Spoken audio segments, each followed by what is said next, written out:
Jeg vil gerne lige vise, hvordan at vi laver gang i en lodret opstillet metode. Den kommer til at i opstilling og ligne både plus og minus, og ellers minder den faktisk om andre gangemetoder. Så vi kan lige tage det gangestykke, der hedder 4 ganget med 32. Det er altså encifret gange med tocifret. Det vil vi skrive op på den her måde her.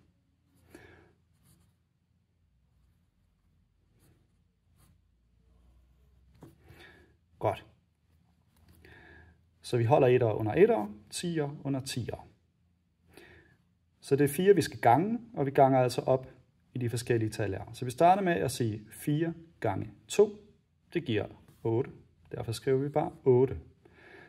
Der er ikke nogen 10'er, så vi skal ikke smide noget i den næste række over i 10'er-rækken. Så derfor går vi videre, og vi siger 4 gange 3, det er 4, 8, 12. Det vil sige, 1'erne i 12, dem skriver vi nedunder, og 10'erne flytter vi i næste række. Nøjagtigt ligesom når vi laver plus.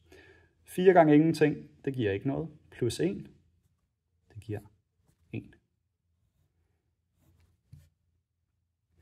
I et andet eksempel, hvor at vi skal lægge noget mere over, så kan vi for eksempel tage 6 ganget med 53. Den skriver vi jo op som følgende. 53 gange med 6. Så siger vi 6 gange 3, det er 6, 12, 18. Skriver 8 for neden, og vi sætter en 10'er i næste række. Så sagde vi 6 gange 5, det giver 30, plus den ene, vi havde til overs fra før. Så det er 31. Nu er der jo ikke mere, vi kan gange op i. Så hvis vi skriver det 3 heroppe, og vi ganger ud, så bliver det alligevel bare 3. Så det var eksempler med et etcifret tal gange tocifret tal. Men man kan også komme ud for, at det er tocifret gange tocifret, og så skal man lidt mere igennem. Vi kan lige vende tilbage til 14 eller 4 gange 32, og så kan vi i stedet for sige 14 gange med 32. Så vi skriver 32 gange 14 her. Så starter vi i etterrækken, så vi siger 4 gange 2, det giver 8. Vi siger 4 gange 3, det giver 12, nøjagtigt ligesom før. Så hopper vi herover nu, og der er et lille trick, fordi det her det er jo en 10'er.